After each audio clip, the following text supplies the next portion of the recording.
بسم اللہ الرحمن الرحیم۔ السلام علیکم۔ Welcome to A S novels in. کیسے ہیں آپ سب؟ امید ہے خیریت سے ہوں گے۔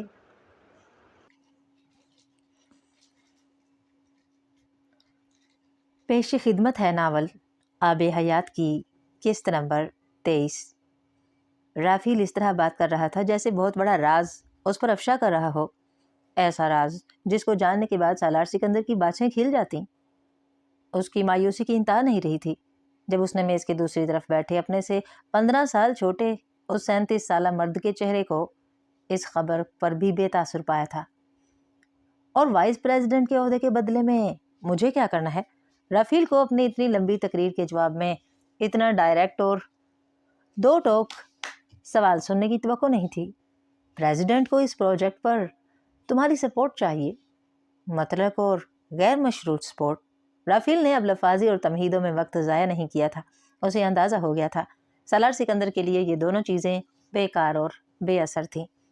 میرا خیال ہے میں وہ نہیں دے سکوں گا۔ اس پروجیکٹ کے حوالے سے میری جو رائے اور اسٹینڈ ہے وہ میں بتا چکا ہوں۔ مراعات اور عہدے میرے اسٹینڈ کو بدل نہیں سکتے۔ میری خواہش ہے کہ افریقہ کے لیے پریزیڈنٹ اگر اتنی ہمدردی اور اخلاص رکھتے ہیں تو وہ اس رپورٹ سے صرف متاثر نہ ہوں، وہ فوری طور پر اس پر کوئی ایکشن لے۔ کیا کچھ اور ہے جو آپ کو کہنا ہے؟ سالار نے کافی کے اس کپ کو ہاتھ بھی نہیں لگایا تھا جو اس کے سامنے پڑا تھا۔ الیگزینڈر رافیل دنیا کی بہت بڑی بڑی آرگنائزیشنز میں ہر طرح کے لوگوں کے ساتھ کام کر چکا تھا۔ سالار سکندر کو وہ اس ملاقات سے پہلے کچھ بھی نہیں سمجھتا تھا۔ وہ اب اسے بے وقوف سمجھتا تھا۔ 37 سال کی عمر میں پلیٹ میں رکھ کر اسے اتنا بڑا عہدہ پیش کیا جا رہا تھا اور وہ اسے ٹھکرا رہا تھا۔ غرور تھا تو بے جا تھا، بے وقوفی تھی تو انتہا کی، اور تنک تھی تو بے مقصد۔ اس نے اپنی پوری زندگی میں کسی ذہین آدمی کو اتنا بے وقوف اور بے غرض نہیں پایا تھا۔ وہ یہ اعتراف نہیں کرنا چاہتا تھا پر کر رہا تھا۔ وہ پہلی بار ذہانت کو بے لوث اور بے غرض دیکھ رہا تھا، اور وہ جانتا تھا وہ جس دنیا میں کام کر رہا تھا وہاں اس بے غرض اور بے لوث ذہانت کو عروج کبھی حاصل نہیں ہوتا۔ وہاں بیٹھے اس نے سالار سکندر سے کہا تھا، تمہیں سب کچھ آتا ہے، ٹیکٹ نہیں آتے، اس لیے تم کامیابی کے سب سے اوپر والے زینے پر کبھی کھڑے نہیں ہو سکو گے۔ وہ اس سے ایسی بات نہیں کرنا چاہتا تھا، پھر بھی کہہ بیٹھا تھا، اگر ٹیکٹ فل ہونے کا مطلب بے ضمیر اور بددیانت ہونا ہے تو پھر یہ خصوصیت میں کبھی اپنے اندر پیدا نہیں کرنا چاہوں گا۔ میں اپنا استعفیٰ آج ہی میل کر دوں گا۔ وہ اٹھ کھڑا ہوا تھا۔ اس نے آخری مسافے کے لیے الیگزینڈر رافیل کی طرف ٹیبل پر کچھ جھک کر ہاتھ بڑھایا تھا۔ وہ مسافہ کر کے دروازے کی طرف بڑھتے ہوئے سالار سکندر کی پشت کو دیکھتا رہا، اور کیوں دیکھتا رہا وہ یہ نہیں جان پایا تھا۔ سالار سکندر جب ورلڈ بینک ہیڈ کوارٹر سے نکلا تو اس وقت بوندا باندی ہو رہی تھی۔ وہ کیب پر وہاں آیا تھا اور واپسی پر بھی اس کو کیب میں ہی واپس جانا تھا، مگر جو کچھ وہ پچھلے چند گھنٹوں میں اندر بھگت آیا تھا اس کے بعد وہ بے مقصد ہیڈ کوارٹر سے باہر آ کر پیدل فٹ پاتھ پر چلتا رہا۔ اس کا ہوٹل وہاں سے قریب تھا۔ وہ پیدل چلتا رہتا تو آدھ پون گھنٹے میں وہاں پہنچ جاتا۔ وہاں آتے ہوئے اسے جلدی تھی، واپس جاتے ہوئے نہیں۔ بوندا باندی کی وجہ سے سردی بڑھ گئی تھی، مگر وہ اپنے سوٹ کے اوپر لانگ کوٹ پہنے ہوئے تھا۔ وہ گومبے سے چلتے ہوئے واشنگٹن کی اگلے 3 دن کی موسم کی پیش گوئی پڑھ کر چلا تھا۔ اپنی زندگی کا ایک بڑا حصہ امریکہ میں گزارنے کی وجہ سے وہ جیسے عادی ہو گیا تھا ایک لگی بندی اور میکانکی انداز میں زندگی گزارنے کا، جہاں ہر چیز پہلے سے دیکھ کر کی جاتی ہے، موسم کا حال دیکھ کر سفر پلان کیا جاتا ہے، بکنگ کروا کر کسی ہوٹل کے لیے روانہ ہوا جاتا ہے، ہر چیز کے بارے میں پہلے سے طے کر لیا جاتا ہے۔ اس نے ورلڈ بینک میں اس جاب کا بھی اسی میکانکی اور پروفیشنل انداز میں ادراک کیا تھا، لیکن جو کچھ وہ اب بھگت رہا تھا وہ کبھی اس کے فرشتوں نے بھی نہیں سوچا ہوگا۔ ڈاکٹریٹ کی ڈگری کے حصول کے بعد وہ اس کی پہلی جاب تھی اور وہ اس جاب سے بے حد خوش تھا۔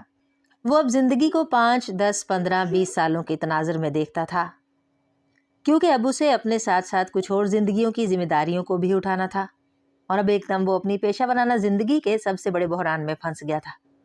اس کے ساتھ بیوی اور بچوں کی ذمہ داریاں نہ ہوتی تب وہ اس طرح پریشان نہ ہوتا، کیونکہ جو بھی نتائج ہوتے وہ اس کے کسی بھی فیصلے کے وہ صرف اسے بھگتنے پڑتے، کوئی اور اس کی کسی فیصلے سے پہنچنے والے کسی نقصان میں شریک نہ ہوتا، لیکن اب فٹ پاتھ پر چلتے چلتے اس نے بے اختیار ایک گہرا سانس لیا۔ وہ چند دن پہلے تک اپنے آپ کو دنیا کا مصروف ترین انسان سمجھتا تھا، اور اب ان چند گھنٹوں کے بعد دنیا کا بیکار ترین انسان۔ کچھ عجیب سی ذہنی کیفیت تھی اس وقت اس کی۔ فی الحال اس کے پاس کرنے کے لیے کچھ بھی نہیں تھا، کوئی میٹنگ، کوئی وزٹ، کوئی ایجنڈا نہیں، کوئی فون کال، کوئی ای میل، کوئی پریزنٹیشن بھی نہیں، لیکن سوچنے کے لیے بہت کچھ تھا۔ ایک لمحے کے لیے چلتے چلتے اسے خیال آیا، کیا ہو اگر وہ سمجھوتا کر لے، وہیں سے واپس ہیڈ کوارٹرز چلا جائے، وہ پیشکش قبول کر لے جو ابھی اسے کی گئی تھی۔ کچھ مشکل اور ناممکن تو نہیں تھا یہ، ابھی سب کچھ اس کے ہاتھ میں تھا، سب کچھ ٹھیک ہو جاتا، زندگی پہلے جیسی ہو جاتی، ورلڈ بینک میں پہلے سے بھی زیادہ بڑا عہدہ، ترقی، مراعات، اسٹیٹس۔ کیا برائی تھی اگر وہ ضمیر کو کچھ دیر کے لیے سلا دیتا؟ کانگو اس کا ملک نہیں تھا، نہ پگمیز اس کے لوگ۔ پھر واقعی ٹھیک کہا تھا رافیل نے، وہ کیوں ان کے لیے یہ سب کچھ کر رہا تھا، اور یہ سب کرتے کرتے اپنے آپ کو وہاں لے آیا تھا جہاں آگے کنواں تھا، پیچھے کھائی، لیکن پھر اسے وہ ساری غربت اور بدحالی یاد آئی تھی جو اس نے ان لوگوں سے ملاقاتوں میں دیکھی تھی۔ وہ امید بھری نظریں یاد آئی تھی جن سے وہ اسے دیکھتے تھے، کاغذات کا وہ پلندہ یاد آیا تھا جس کا ایک ایک لفظ کہتا تھا کہ وہاں جو بھی ہو رہا تھا وہ انسانیت کی تذلیل تھی، وہ غلامی اور غلامانہ استحصال تھا جو اس کا مذہب 1400 سال پہلے ختم کر چکا تھا۔ اور یہ سب یاد کرتے ہوئے اسے امامہ بھی یاد آئی تھی۔ اس نے جیب سے سیل فون نکال کر فٹ پاتھ پر چلتے چلتے اسے کال کی، رابطہ نہیں ہوا۔ اسے لگا شاید سگنلز کا کوئی مسئلہ ہوگا۔ فون اس نے دوبارہ جیب میں ڈال لیا۔ ایک عجیب سی اداسی اور تنہائی نے اسے گھیرا تھا، حالانکہ وہاں فٹ پاتھ پر اس کے آس پاس سے درجنوں لوگ گزر رہے تھے اور برابر میں سڑک پر کئی گاڑیاں چل رہی تھیں، پھر بھی اس نے عجیب سی تنہائی محسوس کی تھی۔ یہ ویسے ہی تنہائی تھی جو وہ امامہ کی عدم موجودگی میں محسوس کرتا تھا۔ مجھے لگتا ہے میری زندگی میں سکون نہیں ہے، کچھ دیر کے لیے سب کچھ ٹھیک رہتا ہے، پھر کچھ نہ کچھ غلط ہونے لگتا ہے۔ اس نے کئی بار امامہ سے یہ سنا تھا، اور وہ کبھی اس سے یہ اعتراض نہیں کر سکا تھا کہ یہ صرف اس کی نہیں، خود اس کی اپنی زندگی کا بھی یہی انداز تھا، کہیں نہ کہیں کچھ ٹھیک نہیں رہتا تھا اس کی زندگی میں بھی۔ اس فٹ پاتھ پر چلتے ہوئے ایک لمبے عرصے کے بعد سالار سکندر نے اپنی 37 سالہ زندگی کے حاصل محصول پر نظر دوڑائی تھی۔ نعمتیں یقیناً بے شمار تھی، اتنی کہ وہ گننے بیٹھتا تو گنتی بھول جاتا، لیکن بے سکونی تھی جو کسی بلا کی طرح ان کی زندگیوں کو اپنی گرفت میں لیے ہوئے تھی۔ وہ بے سکونی کی جڑ تک پہنچنے میں ناکام رہتا تھا۔ وہ حافظ قرآن تھا، عملی مسلمان تھا، عبادات اور حقوق العباد دونوں میں مثالی، گناہوں سے تائب، نعمتوں سے سرفراز، لیکن سکون دل کو ترستا ہوا، خالی پن کا شکار۔ سوچوں کی رفتار یکدم ٹوٹی تھی۔ وہ حیران ہوا تھا وہ کس بحران میں کیا سوچنے بیٹھ گیا تھا۔ وہ آزمائش میں پھنسا تھا، لیکن وہ اتنی بڑی آزمائش نہیں تھی کہ وہ اپنی پوری زندگی کے حاصل و محصول کو اس بوندا باندی میں ورلڈ بینک کی عمارت سے اپنے ہوٹل تک کے راستے میں چلتے ہوئے سوچتا۔ اس کی چھٹی حص سے جیسے بڑے عجیب انداز میں بے چین کر رہی تھی۔ اس نے اپنی ہر منفی سوچ کو ذہن سے جھٹک دیا تھا۔ شاید یہ ذہنی دباؤ کی وجہ سے ہو رہا تھا۔ اس نے چند لمحوں کے لیے سوچا تھا اور پھر خود کو پرسکون کرنے کی کوشش کی۔ اپنے ہوٹل کے کمرے میں پہنچ کر اپنا لیپ ٹاپ والا بیگ رکھتے ہوئے اس نے معمول کے انداز میں ٹی وی آن کیا تھا۔ ایک مقامی چینل پر واشنگٹن میں صبح سویرے ہونے والے ایک ٹریفک حادثے کی خبر چل رہی تھی جس میں 2 مسافر موقع پر مر گئے تھے، جبکہ تیسرا مسافر شدید زخمی حالت میں ہسپتال میں تھا۔ لوکل چینل پر تباہ شدہ گاڑی کو جائے وقوع سے ہٹایا جا رہا تھا۔ اپنا لانگ کوٹ اتارتے ہوئے سالار نے ہاتھ میں پکڑے ریموٹ سے چینل بدلنا چاہا، لیکن پھر اسکرین پر چلنے والے ایک ٹکر کو دیکھتے ہوئے وہ جامد ہو گیا۔ اسکرین پر سکرول میں اس حادثے کے متعلق مزید تفصیلات دی جا رہی تھیں اور اس میں زخمی ہونے والے شخص کا نام پیٹرس ایباکا بتایا جا رہا تھا، جو ایک ایکٹیوسٹ تھا اور CNN کے کسی پروگرام میں شرکت کے لیے آ رہا تھا۔ سالار کا دماغ جیسے بھگ سے اڑ گیا تھا۔ دنیا میں ہزاروں پیٹرس ایباکا ہو سکتے تھے، لیکن کانگو میں پگمیز کے لیے کام کرنے والا پیٹرس ایباکا ایک ہی تھا، اور سالار یہ بھی جانتا تھا کہ وہ پچھلے کئی دنوں سے امریکہ میں تھا۔ وہ امریکہ روانہ ہونے سے پہلے اس سے ملنے آیا تھا، اور اس نے سالار کو بتایا تھا کہ اس کے کچھ دوستوں نے بالآخر بڑی کوششوں اور جد و جہد کے بعد کچھ بڑے نیوز چینلز کے نیوز پروگرامز میں اس کی شرکت کے انتظامات کیے تھے، اور یہ گارڈین میں شائع ہونے والی رپورٹ کے بعد ممکن ہو سکا تھا۔ اس کا مطلب ہے کہ چھری میری گردن پر گرنے والی ہے۔ سالار نے مسکراتے ہوئے اس سے کہا، تم اگر اس پروجیکٹ کے حوالے سے ورلڈ بینک اور اس کے عہدیداران پر تنقید کرو گے تو سب سے پہلے میں ہی نظر میں آؤں گا اور یہ چینلز مجھ سے رسپانس لینے کے لیے رابطہ کریں گے۔ سالار کو اس مشکل صورتحال کا اندازہ ہونے لگا تھا جس میں وہ پیٹر سباکا کے انٹرویوز کے بعد پھنستا۔ وہ آتش فشاں جو بہت عرصے سے پک رہا تھا وہ اب پھٹنے والا تھا، اور پھٹنے کے ساتھ ساتھ وہ بہت سو کو بھی ڈبونے والا تھا۔ میں تمہیں بچانے کی پوری کوشش کروں گا، اباکا نے اسے یقین دلایا تھا۔ میں تم پر کوئی تنقید نہیں کروں گا بلکہ تمہاری سپورٹ کے لیے تمہاری تعریف کروں گا۔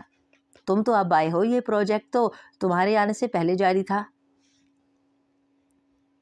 اباکا بے حد سنجیدہ تھا، لیکن سالار کے ساتھ ساتھ وہ خود بھی جانتا تھا کہ اس کی یہ یقین دہانی ایک خوش فہمی کے علاوہ اور کچھ نہیں ہے۔ سالار سکندر اس پروجیکٹ کی سربراہی کر رہا تھا، اور نہ اسے جمعہ 8 دن ہوئے تھے وہاں آئے، نہ تو وہ اتنا احمق ہو سکتا تھا کہ کسی پروجیکٹ کی تفصیلات جانے بغیر اسے جوائن کر لیتا۔ اگر وہ اس کا حصہ تھا تو کسی نہ کسی حد تک اسے بھی میڈیا کی شدید تنقید کا سامنا ہونے والا تھا۔ اباکا کی تعریف ورلڈ بینک کی انتظامیہ کی نظروں میں اس کا امیج خراب کرتی، اور اس کی خاموشی دنیا کی نظروں میں۔ تم جلد سے جلد ورلڈ بینک چھوڑ دو، میں تمہاری رپورٹ کا حوالہ دوں گا کہ اس پروجیکٹ سے ناخوش تھے اور تمہاری اس پوزیشن کو چھوڑنے کی وجہ بھی یہی ہے۔ اباکا نے جیسے اسے ایک راہ دکھائی تھی۔ میں اس سے پہلے ایک کوشش ضرور کروں گا کہ بینک کو مجبور کر سکوں کہ وہ اس پروجیکٹ پر نظر ثانی کرے۔ جو راستہ وہ سالار کے لیے نکال رہا تھا وہ سالار کو بھی پتا تھا۔ اس کے باوجود وہ ایک آخری کوشش کرنا چاہتا تھا، بینک کا رد عمل جاننے کے لیے۔ اسے جیسے یہ امید تھی کہ بینک اگر فوری طور پر اس پروجیکٹ کو نہیں روکتا تب بھی کوئی انکوائری تو آرڈر کر ہی سکتا تھا۔ یہ کیسے ممکن تھا کہ اتنے تفصیلی ثبوتوں کے باوجود وہ بینک آنکھیں بند کر کے سمن بکمن کی تصویر بن بیٹھتا؟ اباکا نے اس کے ساتھ کوئی بحث نہیں کی تھی، وہ ان دونوں کا آخری رابطہ تھا۔ وہ واشنگٹن آنے تک میڈیا پر اباکا اور کانگو کے بارانی جنگلات کے حوالے سے کوئی نئی خبر تلاش کرتا رہا، لیکن وہ نئی خبر اسے آج ملی تھی۔ نیوز چینل بتا رہا تھا کہ بچنے والے مسافر کی حالت تشویشناک تھی۔ سالار کچھ دیر شل ہوتے ہوئے اعصاب کے ساتھ کھڑا رہا، پھر اس نے اپنا فون نکال کر یہ جاننے کی کوشش کی تھی کہ اباکا کو کہاں لے جایا گیا تھا۔ عجیب اتفاق تھا، لیکن یکدم جیسے اس کا فون رابطوں کے مسائل کا شکار ہونے لگا تھا۔ کچھ دیر پہلے وہ کانگو میں امامہ سے رابطہ نہیں کر پایا تھا اور اب وہ لوکل کال نہیں کر پا رہا تھا۔ کچھ دیر اپنے سیل فون کے ساتھ مصروف رہنے کے بعد ناکامی پر سالار نے جیسے جھنجھلا کر کمرے میں موجود فون لائن اٹھا کر اسے استعمال کرنے کی کوشش کی تھی۔ وہ فون لائن بھی کام نہیں کر رہی تھی۔ سالار حیران ہوا تھا۔ وہ ایک 5 اسٹار ہوٹل تھا اور اس کی فون لائن کا ڈائریکٹ کام نہ کرنا حیران کن ہی تھا۔ اس نے انٹر کام پر آپریٹر کے ذریعے ایک کال بک کروائی تھی۔ اگلا آدھا گھنٹہ وہ آپریٹر کی کال کا انتظار کرتا رہا۔ وہ پہلا موقع تھا جب سالار کو ایک عجیب سی بے چینی محسوس ہوئی تھی۔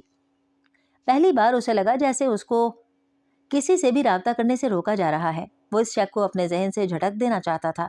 کچھ سوچے سمجھے بغیر وہ اسی بے چینی اور بے قراری کے عالم میں اپنے کمرے سے نکل کر نیچے استقبالیہ پر آ گیا تھا۔ اس بار کہیں بھی خود کال کرنے کی بجائے اس نے ریسیپشنسٹ سے کہا تھا کہ وہ اسے پولیس انکوائری سے پتہ کر کے بتائے کہ آج صبح واشنگٹن میں ہونے والے اس ٹریفک حادثے کے زخمی کو کہاں لے جایا گیا ہے۔ ریسیپشنسٹ نے اسے لابی میں پڑے ایک صوفے پر بیٹھنے کے لیے کہا اور چند ہی منٹوں میں اس نے سالار کو اس ہسپتال کا نام بتا دیا تھا جہاں پیٹر سباکا کو لے جایا گیا تھا۔ سالار نے اسی ریسیپشنسٹ کو کانگو میں اپنے گھر کے اور امامہ کا سیل فون نمبر دیا تھا۔ وہ اگلی کال وہاں کرنا چاہتا تھا۔ وہ جیسے اپنے خدشات کی تصدیق کرنا چاہتا تھا۔ کچھ دیر تک سوچتے رہنے کے بعد ریسیپشنسٹ نے اسے کہا تھا کہ اس کے گھر کے نمبرز یا امامہ کے سیل فون کسی پر کال نہیں ہو پا رہی تھی۔ شاید کانگو اور امریکہ کے درمیان اس وقت رابطوں میں گڑبڑ تھی۔ سالار کے خدشات کی لمحہ بھر میں ہوا نکل گئی تھی۔ وہ شاید ضرورت سے زیادہ وہم کرنے لگا تھا۔ اس نے اپنا سر جھٹکتے ہوئے سوچا اور ریسیپشنسٹ سے اپنے کمرے کی ڈائریکٹ فون لائن کے فنکشنل نہ ہونے کی شکایت کرنے کے بعد وہ وہیں سے اسپتال کے لیے روانہ ہو گیا تھا جہاں پیٹرس داخل تھا۔ اسپتال پہنچ کر پیٹرس کو تلاش کرنا مشکل نہیں تھا، لیکن اباکا سے ملنے نہیں دیا گیا تھا۔ وہ مخدوش حالت میں تھا اور اس کی سرجری کے بعد اسے مصنوعی تنفس پر رکھا گیا تھا۔ اپنے آپ کو اباکا کا رشتہ دار ظاہر کرنے پر اسے بہرحال اباکا کو دور سے ایک نظر دیکھنے کی اجازت مل گئی تھی۔ اسپتال کے ICU میں نلیوں، تاروں اور پٹیوں میں جکڑے اباکا کو سالار پہلی نظر میں پہچان نہیں سکا تھا۔ وہ سیاہ فام پست قامت آدمی، موٹی چمکدار آنکھوں اور ایسی مسکراہٹ کے لیے پہچانا جاتا تھا جو کسی چھوٹی سی بات پر بھی اس کے چہرے پر آ جاتی۔ وہ بات بے بات کہہ کے لگانے کا بھی عادی تھا۔ اس کے موٹے موٹے سیاہ ہونٹوں سے نظر آنے والے دودھیا دانت اور مسوڑے اس کے ہر کہے میں سب سے پہلے نمایاں ہوتے تھے۔ سالار گمسم کھڑا اسے دیکھتا رہا۔ وہ صرف پگمیز کا نہیں، کانگو کا صدر بننا چاہتا تھا۔ ہارورڈ بزنس اسکول اور John F Kennedy school of government سے فارغ التحصیل ہونے والے ممتاز ترین افراد میں سے ایک پیٹر سباکا بھی ہوتا۔ اگر زندگی اسے موقع دیتی، شاید وہ کبھی نہ کبھی کانگو کا صدر بن جاتا اور افریقہ کے نمایاں ترین لیڈرز میں اس کا شمار ہوتا۔ لیکن فی الحال زندگی یہ موقع اسے نہیں دے رہی تھی۔ وہاں کھڑے کھڑے سالار کو ایک بار پھر جیسے خیال آیا تھا کہ وہ چاہتا تو اب بھی یہ سب ٹھیک کر سکتا تھا۔ ایباکا مر رہا تھا اور اس کے مرنے کے ساتھ ہی وہ سارے حقائق اور شواہد بھی غائب ہو جانے والے تھے۔ شاید یہ ایک موقع اسے قدرت دے رہی تھی۔ وہ الجھا، بھٹکا، ٹیمپٹ ہوا۔ ضمیر کا چابک ایک بار پھر اس پر برسا تھا، اور ضمیر کا چابک واحد چیز نہیں تھی جس نے سالار کو جھٹکا تھا۔ اس کے اپنے ہوٹل واپسی پر ایک اور بڑا سانحہ اس کا انتظار کر رہا تھا۔ اس کے کمرے میں اس کا لاکر کھلا ہوا تھا اور اس لاکر میں موجود اس کا پاسپورٹ اور کچھ دوسرے اہم ڈاکومنٹس غائب تھے۔ صرف اتنا ہی نہیں، اس کا وہ بیگ بھی غائب تھا جس میں اس کا لیپ ٹاپ اور اس رپورٹ کے متعلقہ تمام ثبوتوں کی کاپیاں تھیں۔ سالار کو چند لمحوں کے لیے یقین نہیں آیا۔ اسے لگا وہ اس کا کمرہ نہیں ہوگا، وہ شاید غلطی سے کسی اور کمرے میں داخل ہو گیا تھا۔ یہ حماقت کی انتہا تھی، لیکن اس نے جیسے اپنے کمرے سے نکل کر دروازے پر نمبر پڑھا تھا، وہ اسی کا کمرہ تھا۔ حواس باختگی کے عالم میں وہ دوبارہ کمرے میں داخل ہوا اور اس نے پاگلوں کی طرح کمرے کے ایک ایک کونے خدرے کو چھان مارا، صرف اس موہوم امید میں کہ شاید وہ جس ذہنی کیفیت سے گزر رہا تھا اس میں اس نے خود ہی ان سب چیزوں کو کہیں اور رکھ دیا تھا۔ کمرے میں کہیں کچھ نہیں تھا۔ وہ ایک 5 اسٹار ہوٹل تھا، اور اگرچہ ہوٹل کے کمرے میں رکھی جانے والی کسی بھی قسم کی قیمتی اشیاء کے لیے لاکر فراہم کرنے کے ساتھ ہی وہ ہر طرح کی ذمہ داری سے بری الذمہ ہو چکے تھے۔ اس کے باوجود سالار کو یقین نہیں آیا کہ وہ سب ہو چکا تھا۔ کوئی اس کے کمرے سے اس کے ٹریول ڈاکومنٹس اور لیپ ٹاپ کیوں کر لے جاتا، اور اس سے بھی بڑا سوال تھا کہ کون لے کر گیا تھا۔ بے حد تیش کے عالم میں اس نے فون اٹھا کر فوری طور پر اپنے ساتھ ہونے والے واقعے کی اطلاع مینیجر کو دیتے ہوئے اسے کمرے میں طلب کیا تھا۔ اسے اس وقت بھی یقین تھا کہ کوریڈور میں لگے CCTV کی فوٹیج کی مدد سے بڑے آرام سے اس کی عدم موجودگی میں اس کے کمرے میں داخل ہونے والے کسی بھی شخص کا پتہ چل جائے گا۔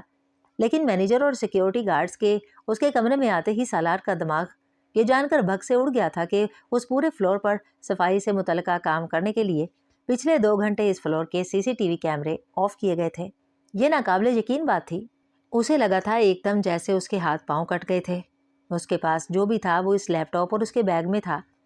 اس کے غائب ہونے کا مطلب تھا کہ وہ بالکل بے دست و پا ہو گیا تھا۔ وہ اپنی رپورٹ کے کسی الزام اور تحقیق کو ڈاکومنٹری ثبوت کے بغیر ثابت نہیں کر سکتا تھا، اور ان دستاویزاتی ثبوتوں کی ایک کاپی اس کے پاس تھی اور ایک کاپی گومبے میں اس کے گھر کے اس لاکر میں جو وہ امامہ کی تحویل میں دے کر آیا تھا۔ یہ پہلا موقع تھا جب سالار نے ایک عجیب سا خوف محسوس کیا تھا۔ ہر چیز کو اتفاقی سمجھتے ہوئے وہ پہلی بار ان سب واقعات کو ایک دوسرے سے جوڑنے کی کوشش کر رہا تھا۔ وہ بڑے آرام سے جڑتے جا رہے تھے۔ وہ وہمی نہیں تھا، نہ ہی سازشی نظریوں پر یقین رکھتا تھا، لیکن جو کچھ اس ایک دن میں ہوا تھا وہ اتفاق نہیں ہو سکتا تھا۔ پیٹر سباکا کا ایک حادثے میں زخمی ہونا بھی اسے اب ایک اتفاق نہیں لگ رہا تھا۔ کوئی تھا جو پیٹر سباکا کو نقصان پہنچانے کے بعد اب اس کے ہاتھ پاؤں کاٹ کر اسے بے بس کر رہا تھا۔ پہلا خیال جو اسے وہاں کھڑے کھڑے آیا تھا وہ امامہ اور اپنے بچوں کے تحفظ کا تھا۔ ایک فون بوتھ سے اس نے ایک بار پھر کانگو میں اپنے گھر کے نمبر اور امامہ کا نمبر ملانے کی کوشش کی تھی۔ نتیجہ وہی آیا تھا۔ اس کا ذہن معاف ہو رہا تھا۔ اس نے اپنے فون پر ای میلز، سوشل میسیجنگ کے ذریعے بھی امامہ سے رابطہ کرنے کی کوشش کی تھی، لیکن کسی ای میل، کسی میسج کا جواب نہیں آیا تھا۔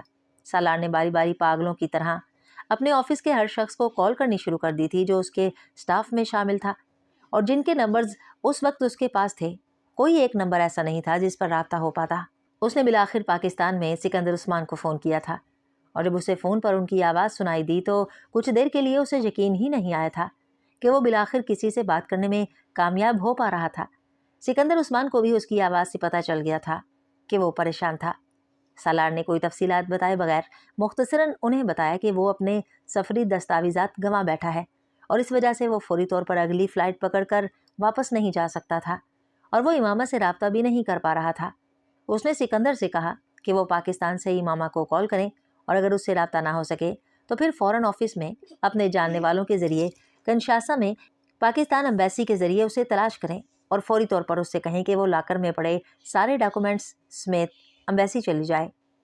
سکندر عثمان بری طرح کھٹکے تھے۔ ایسا کیا ہوا ہے کہ تمہیں یہ سب کچھ کرنا پڑ رہا ہے؟ سالار: سب کچھ ٹھیک ہے نا پاپا، اس وقت آپ صرف وہ کریں جو میں کہہ رہا ہوں، میں ڈیٹیلز آپ کو بعد میں بتا دوں گا۔ وہ جھنجھلا گیا تھا۔ میں تھوڑی دیر تک آپ کو خود کال کر کے پوچھتا ہوں، آپ میرے فون پر کال مت کریں، نہ ہی میرے نمبر پر میرے لیے کوئی میسج چھوڑیں۔ اس نے باپ کو مزید تاکید کی۔ سالار: تم مجھے پریشان کر رہے ہو؟ سکندر عثمان کا ان ہدایات کے بعد خوف زدہ ہونا لازمی تھا۔ سالار نے فون بند کر دیا تھا۔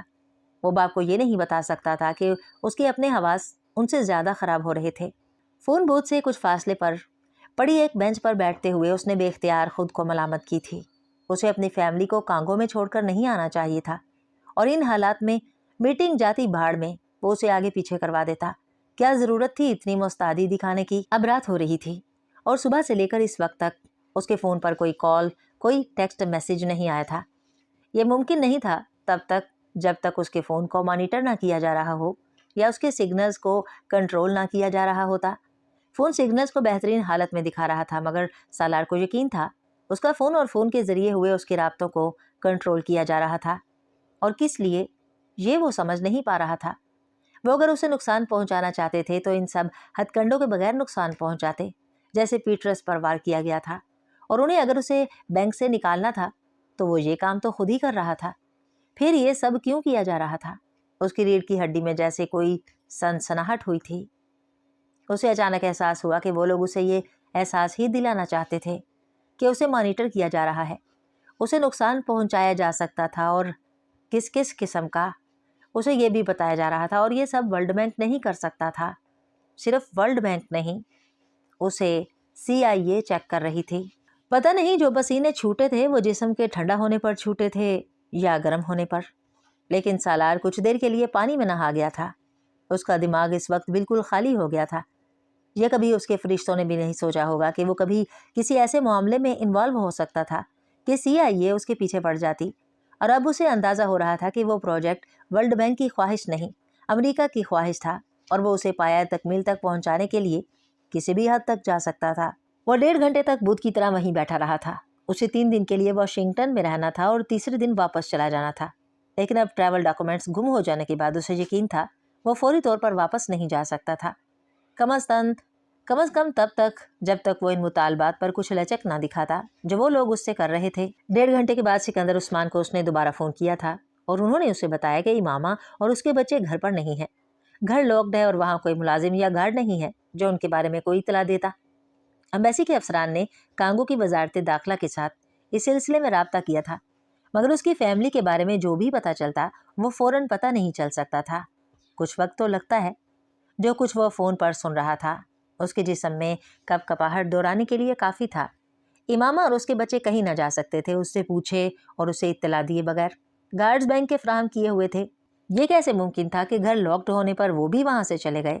میں کوشش کر رہا ہوں فوری طور پر ایمبیسی میرے ویزے کا انتظام کرے اور میں خود وہاں جا کر خود سارے معاملے کو دیکھوں۔ سکندر عثمان اسے تسلی دینے کی کوشش کر رہے تھے۔